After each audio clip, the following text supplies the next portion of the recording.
Assalamualaikum warahmatullahi wabarakatuh. Halo sobat YouTube semua dimanapun Anda berada. Welcome back to my channel. Nah, di video kali ini saya mau unboxing spray gun. Ini guys, spray gun dari Owarita, serinya itu H899. Kenapa alasan saya membeli spray gun ini, dan apa aja sih kelebihan dan kekurangan dari spray gun ini? Kita langsung masuk ke video unboxingnya.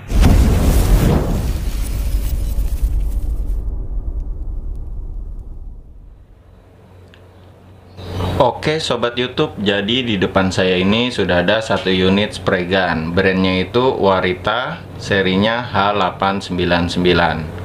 Sekedar info aja, brand Owarita ini berasal dari negeri tirai bambu atau Cina. Oke, sekarang kita langsung unboxing. Nah, jadi pertama itu ada cup penyimpanan untuk catnya. Oke. Terus ini manual book.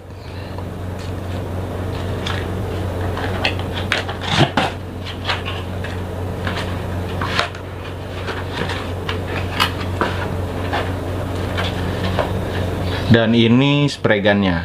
Jadi dia masih disarungin kayak gini ya. Jadi kelihatan lebih premium.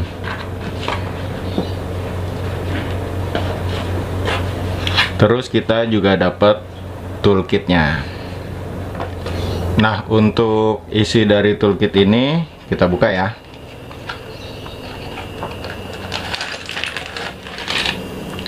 Isinya itu kunci untuk spray gun, pembersih spray gun,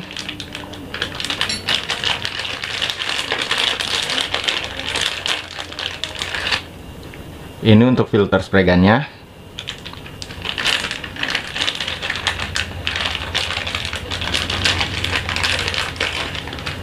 dan yang ini ring clamp. Ini untuk biasanya buat gantung spray gun.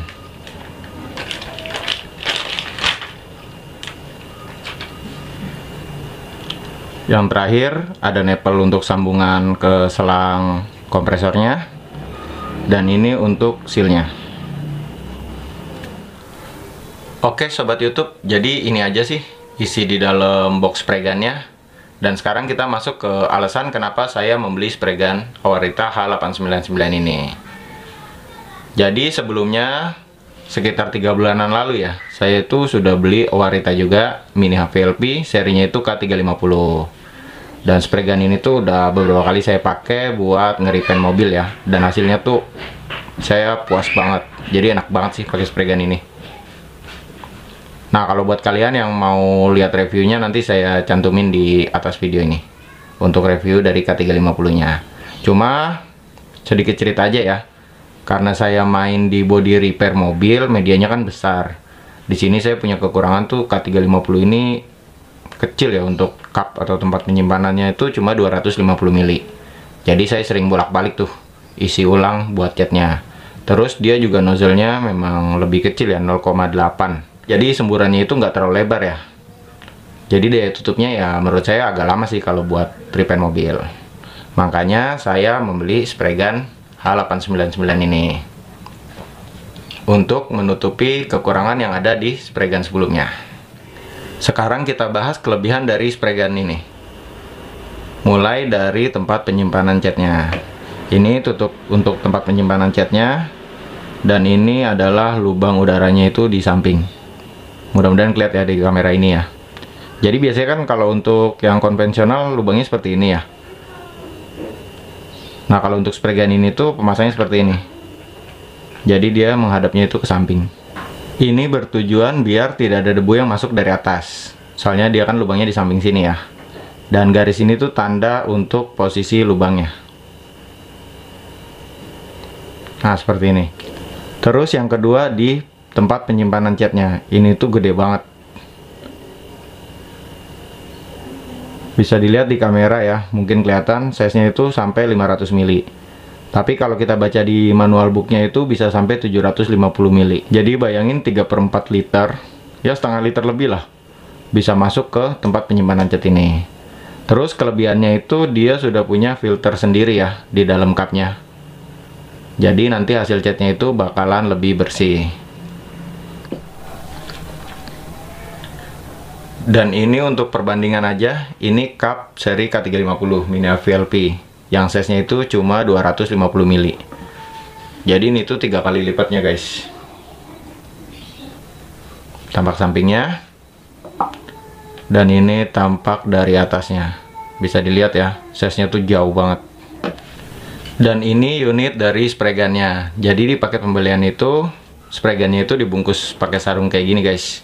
Jadi kelihatan lebih premium. Nah ini guys, spray gun-nya. First impression saya sih pertama kali pegang spray gun itu berat ya. Emang lebih gede dari seri K350 sih. Dan kalau kita lihat dari build quality-nya itu halus banget. Di sini ada brandnya Warita dan di sini ada serinya H899. Dan di bagian belakang ini tuh kalau kelihatan di kamera dia ada tulisan optimal pressure di 2 bar.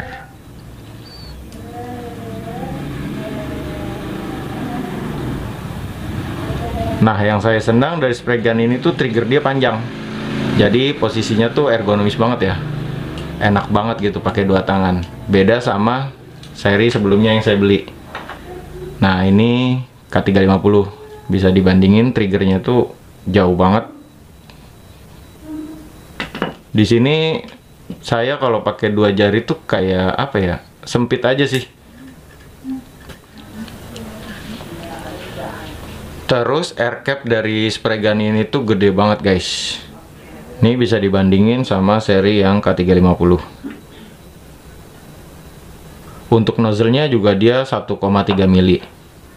Dan untuk lubang yang ada di air cap-nya itu ada 9, 2 di sini, 2 di bagian ini, 4 kecil di tengah, sama 1 yang di tengah ini. Total ada 5. Nah, fungsi lubang-lubang yang ada di air cap ini yang ngebuat patternnya itu lebar. Kalau kita baca di manual booknya itu bisa sampai 27 cm. Oke sih. Nah, ini untuk perbandingan aja. Ini untuk air cap-nya K350 sama H899. Dan ini tampak sampingnya. Untuk bobotnya berat banget sih timbang yang ini ya. Cuma dia beda di sini aja sih buat ngatur lebar patternnya. Kalau K350 kan ada di samping. Kalau yang ini adanya sini.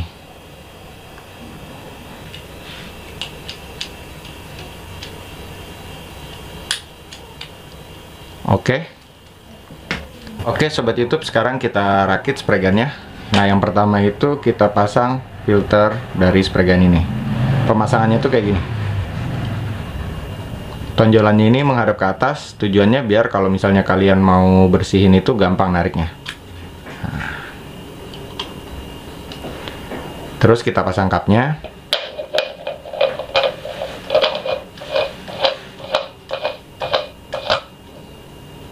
Nah, jadi di cupnya juga ada filter ya. Jumlah filter di spray gun-nya ada 2, yang satu di cup, satu di sini. Kalau kalian mau hasilnya lebih bersih lagi, kalian bisa tambahin nih filter eksternal kayak gini.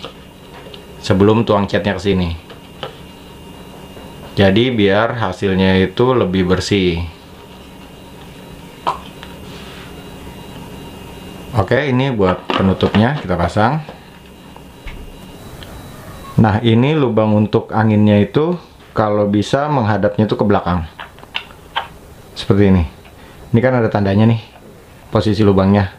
Soalnya kenapa kalau seandainya menghadap ke depan gini, tujuannya itu saat kalian goyangin si spray gun-nya ini pas posisi ngecat, biar media yang ada di cupnya ini tuh nggak tumpah ke depan. Kalau misalnya tumpah ke depan kan bisa ngenain media yang kalian cat. Jadi usahain tandanya ini madepnya itu ke belakang. Nah, seperti ini.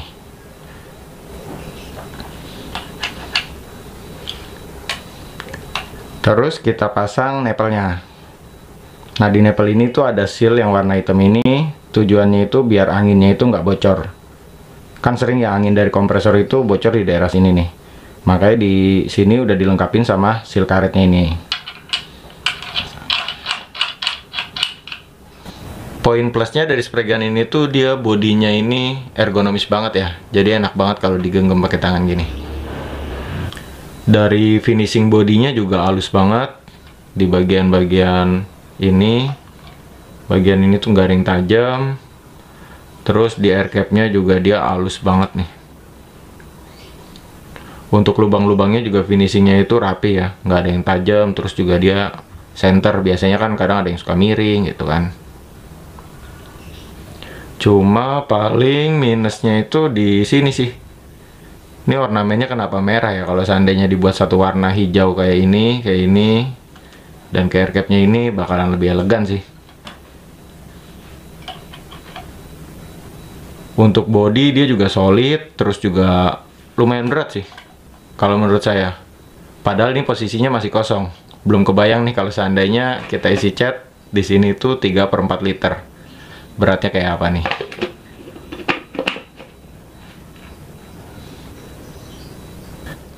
Dan menurut saya yang paling berasa premium di spray gun ini tuh ada di triggernya ini guys.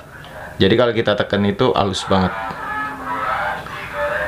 Jadi kalau kita ngecat itu kan kadang kita buka sedikit atau kita buka full seperti ini. Ini feel-nya bakalan lebih enak sih buat ritme bukaan tutup triggernya ini. Nah, dari sekian banyaknya kelebihan di spray gun ini, menurut saya ada satu sih kekurangannya. Kalian bisa lihat di bagian kiri spray gun ini, dia itu ada tulisan optimal pressure 2 bar. Kadang sebagian orang tuh salah persepsi ya. Disangkanya pressure kecil 2 bar ini ngebuat spray gun ini tuh bisa dipakai di kompresor yang kecil. Cuma kalau seandainya kita lihat dari buku manual booknya ini, kelihatan nggak ya? Mungkin nanti coba saya foto deh. Jadi di sini itu untuk air konsumsi ya, atau konsumsi udaranya itu 430 liter per menit. Makanya spray gun ini tuh nggak cocok buat kompresor yang kecil, misalnya 1 HP, 2 HP. Itu kemungkinan bakalan tekor sih kalau pakai spray gun ini. Jadi kalau seandainya kalian mau beli spray gun ini, kalian terlebih dahulu sebaiknya ngecek kompresor kalian ya. Kecepatan pengisiannya itu dia di bawah 430 liter per menit atau di atasnya. Kalau seandainya di bawah 430 liter per menit, mendingan kalian pilih spray gun yang lebih kecil dari ini. Soalnya kenapa? Kalau seandainya dipaksain ini dibuat di kompresor yang kecil, kemungkinannya tuh pasti tekor. Oke sobat YouTube, untuk kesimpulannya buat spray gun ini, dari sekian banyaknya kelebihan yang udah saya jelasin tadi, spray gun ini tuh paling cocok buat pengecatan part-part yang besar. Cuma kekurangannya itu dia butuh air konsumsi atau konsumsi udara tuh yang besar. Tadi sudah kita lihat di manual booknya itu sekitar 430 liter per menit. Nah, walaupun spray gun ini belum saya coba tes, cuma kalian bisa lihat dari lubang air cap ini, yang jumlahnya itu 9 lubang, ini menandakan dia itu butuh konsumsi udara yang besar juga. Karena semakin banyak jumlah lubangnya, pasti semakin banyak jumlah udara yang dibutuhin sama spray gun ini. Terus, keuntungannya sih kalau dia semakin banyak dari lubang air cap-nya ini ya, itu pattern atau lebar dari si semburannya itu bakalan lebih lebar. Dan berhubung saat pembuatan video ini juga saya belum dapat orderan untuk pengecatan yang full body ya, jadi saya belum bisa review untuk hasilnya dari spray gun ini. Mungkin di next video kalau seandainya saya udah dapat orderan yang full body, saya bakal buat videonya untuk review lebih detailnya berapa lebar pattern dari spray gun ini dan seberapa halus spray gun ini. Oke, mungkin itu aja sih video dari saya. Kalau kalian suka dengan video ini, kalian bisa subscribe, like, atau komen. Tetapi kalau kalian gak suka, dislike juga gak apa-apa. Semoga video unboxing spray gun ini bisa ngebantu kalian, minimal buat referensi lah kalau kalian itu lagi butuh atau sedang mencari spray gun. Oke sobat YouTube, mungkin sekian dulu video dari saya. Semoga video ini bermanfaat dan sampai ketemu di video berikutnya. Bye bye, salam semprot.